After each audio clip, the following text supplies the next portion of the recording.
This is going to be a review, or overview probably is a better way of putting it, of the Globalsat or GS Sport 625M running GPS. This is the unit right here. This is a rebranded unit that's branded Bowflex. There is the box for it, but it is, for all intents and purposes, the same as the GS Sport GH625M produced by Globalsat. I've updated it with the latest firmware as of November 2010. And for the purposes of this little overview today, I'm going to compare it with the Garmin Forerunner series, specifically the 305. Before we get into it, just some background. I'm a runner from the United States.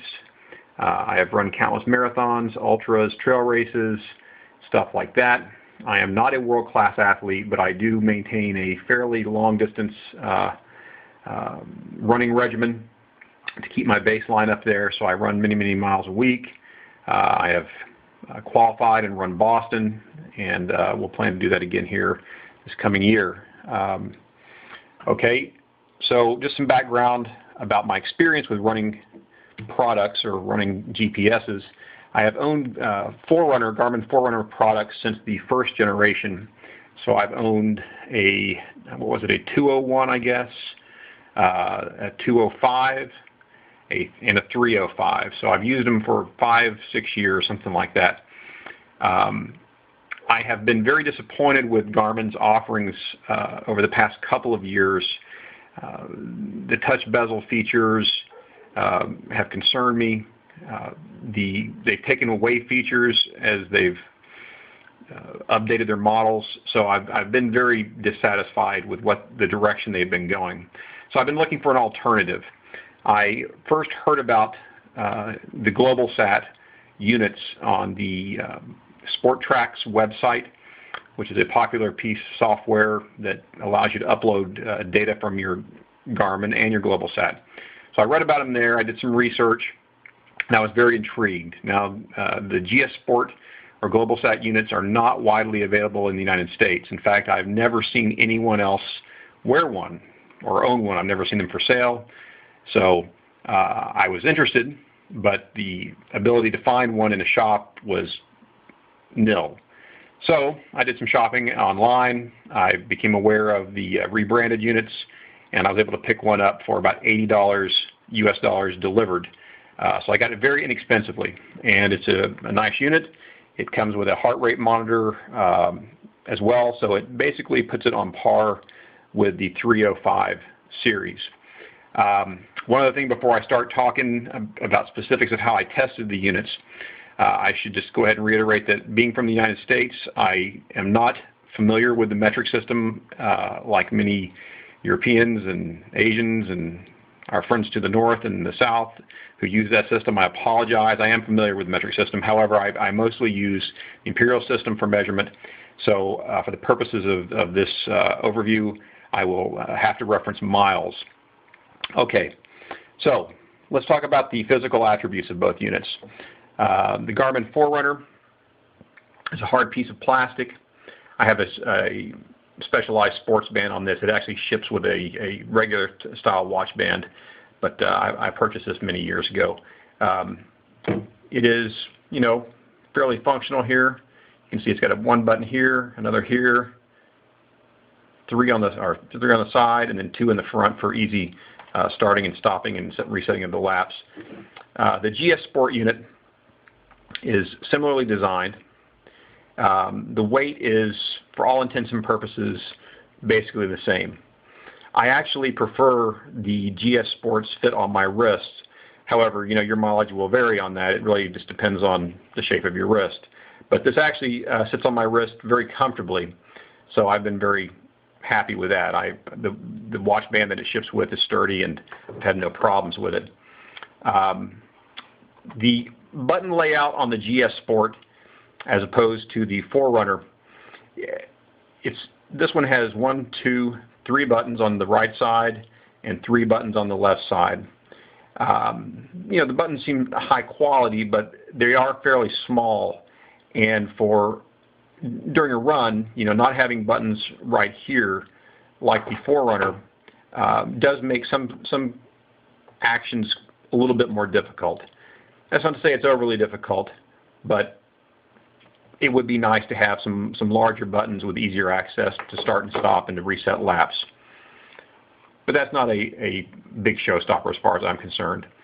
The screen layout, now I'm not going to turn on the unit. Well, maybe I will. Give it just a second. The screen layout of the GS Sport unit is different than the Garmin. Specifically, with the Garmin, you can set up a quad view, so you can see 4 different screens at one time, and there's the quad view. GS Sport does let you see four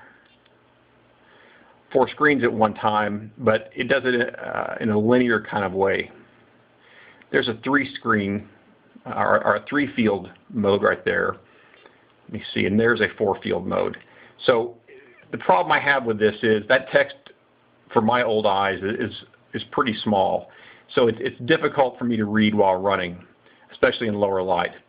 So what I've done is I've set up a couple of 2-screen data fields that actually are very readable, and they actually give me the information I need pretty quickly. So again, it's not a big problem. If you're a big fan of the quad view on the Forerunner, then this firmware here may disappoint you. I know that GS Sport does make another model. I think it's the 515 that does have a quad view, but this does not. At least it does not currently have it. The 2-line view in this one is in the GS Sport is good, though. It's very readable.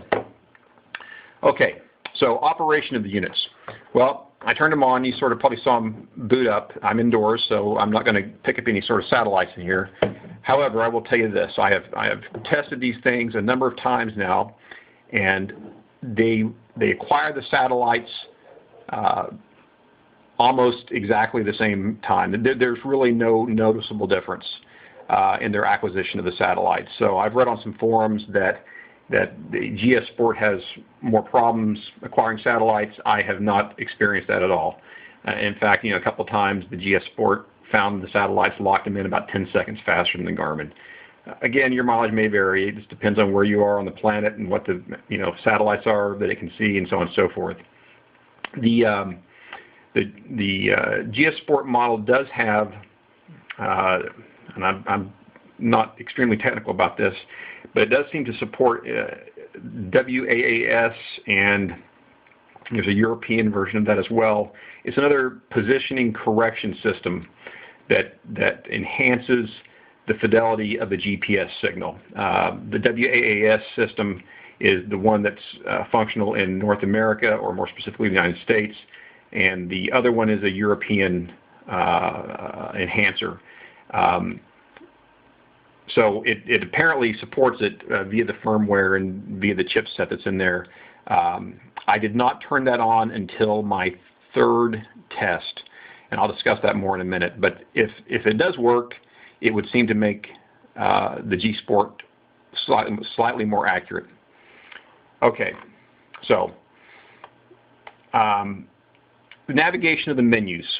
I don't want to sit here and start scrolling through too many screens and bore you with that. I mean, there are other videos out there that do show some of the navigation screens. What I would like to talk about, though, is I do think that the GS Sport, or G Sport, or however you want to call it, the Globalsat unit, is more difficult to navigate. It is not quite as intuitive as the Forerunner. Now, I am biased, though. I've been using the Forerunner series now for years, so I am very familiar with it. But the hierarchy of the user interface on the Globalsat unit is sort of tricky. And I don't know exactly how to articulate it. I will say this, though. The watch itself seems to have a split personality. It is not designed purely for an athlete in mind. That's my opinion. It seems to want to do dual duty for hikers or geocachers people using it, to set waypoints and do that kind of stuff, not for just runners or cyclists. Now, I'm not a cyclist, so I really don't know exactly how cyclists use their GPS units, but and maybe they use the waypoints feature. I don't know. But the G Sport definitely has more functionality. It will give you longitude and latitude readouts at top levels of the hierarchy as you're scrolling through. So you can easily back out into screens like this one right here. This is the top level of navigation. Now normally when it has a satellite, you're going to have a ton of information here with your longitude and latitude. And it's just kind of annoying to me because I want to be in my my running mode and be able to get back into my sport mode or be in my sport mode without having to sort of fiddle here and press buttons constantly there.